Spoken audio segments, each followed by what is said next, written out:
Hello friends, we are on the cusp of 2023, which means there is a new bullet journal happening. Let's dive in.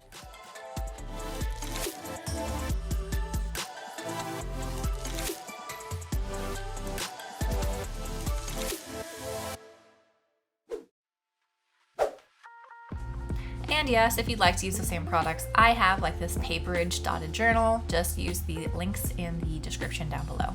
And hey, I'm sorry in advance. I know that the sound is bad. I know the video is bad. I'm trying to get this done before Christmas and it's not working. It's not working and technology is against me.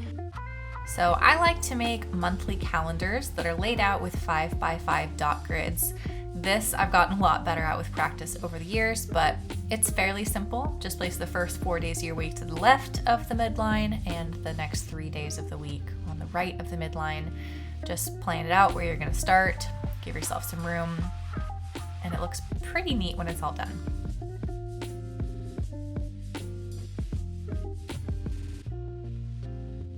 The next thing is just adding dates for all of that. I did buy little stickers for the dates thinking I could save myself time. It was a waste of time. I just went back to writing it into my hand. And usually I don't add anything cute to my bullet journals because I'm a little bit of a minimalist in kind of a lazy way. But these transparent flower stickers are gorgeous. They are from Dixon, and I have never used them before, but I am a big fan. And I think it just adds something a little nice. Here's my cursive, looking all cute. Some notes highlighted and space on the side. Easy peasy. Okay, I'm warning you in advance that this next thing I'm gonna show looks a little bit weird and it won't make sense until it does. I made this template and it's really weird, but I promise it works for me. And it's so much faster than trying to count dots over and over and over again on every single page. I have this weekly layout the same for the entire year, and I love it. Like I haven't said yet, I don't think because I cut it out. I've been working on this bullet journal layout for years. So this is kind of the ultimate refined version of exactly what I know I want for the whole year.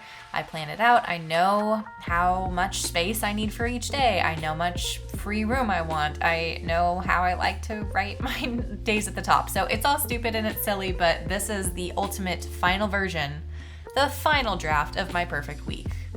Still, like a dum-dum, every single year I go through this process of thinking maybe I'm gonna change it to something else. This year I'll try stickers, or this year I'll try some cute banners, or like, I don't know. I try different things and I'm like, no, I know what works.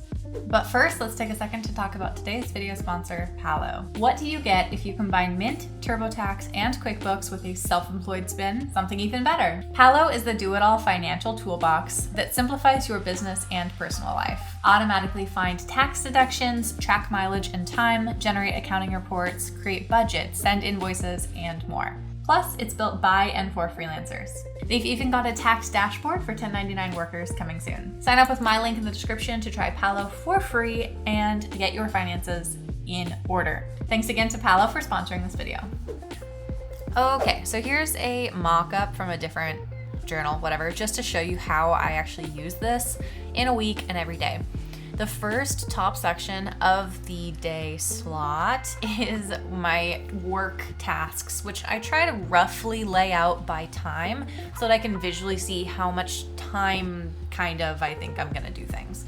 The middle section is scheduled events, and then at the bottom I have my chores and personal stuff. So things I want to remember, things I physically need to do.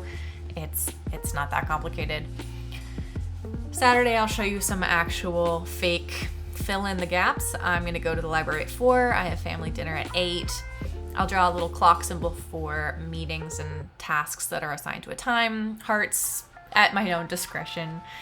The way that the top section is set up is like at its max, I might expect to spend up to 6 hours doing work, which is kind of crazy and that very, very rarely happens. But if it does, I have it laid out that way. So I can see that client X, I might spend about 3 hours doing. Client Y is, an hour or less. Client Z is an hour or less. And I also have the amount of money that their order costs up there as well, just as another way to track. Tip, hell yeah. When I get a project done, I just check it off. I have dots for my chores, which is more of a traditional bullet journaling kind of style of symbol. Here, if I don't get to it, it just gets a line through it. If it gets pushed forward to the next day, I draw an arrow so that I'm accountable, and checks are always the best feeling. The one thing I have for data tracking is this totals column down in the bottom corner, and I just keep track of like daily earnings tasks, or not tasks, earnings that I have for work. I don't know. What are my words? Sometimes I'll leave some notes in that bottom space down in the corner. I like just having a little bit of extra room to leave stuff if needed. But really, this is it. This is my beautiful little layout. And then here's another mock-up as well for a fake month, just to show you how I use it. This is really just that macro planning so that I can get a sense of like how things are laying out in general. And for as much as I don't use this, or I guess I should say as little as I use it, you could probably skip your monthly planning if you're like me and just work on a day-to-day basis. I feel like week to week, day to day, I have a really good sense of feeling pretty prepared.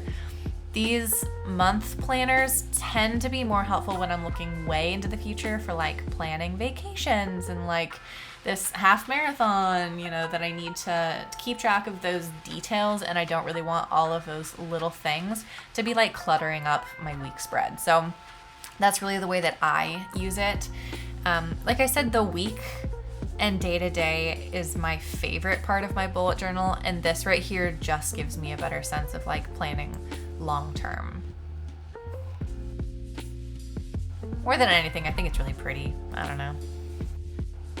Now, like I mentioned, I have been refining this for years. My bullet journal is kind of perfect now because I make little tweaks every year to make it just a little bit better. And this is a new addition this year in particular. It's a monthly summary that I have at the end of every month before the next calendar page. So here I'm going to break down my earnings by kind of the channel or type of work that it's coming in, keep track of the month total, the year to date just gives me a better ballpark picture. And then I also added these little sections for keeping track of like memories of projects, which is, you know, things like the coolest project I worked on or the most money of a project I work on, just to feel like over the course of the month I can look back and just get a better sense of my work accomplishments in maybe a more meaningful way.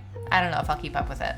Okay, let me know in the comments down below. I genuinely care and I genuinely want to know. Please, I'm talking to you. 2 words, this is a poll. Physical or digital? What is your vibe?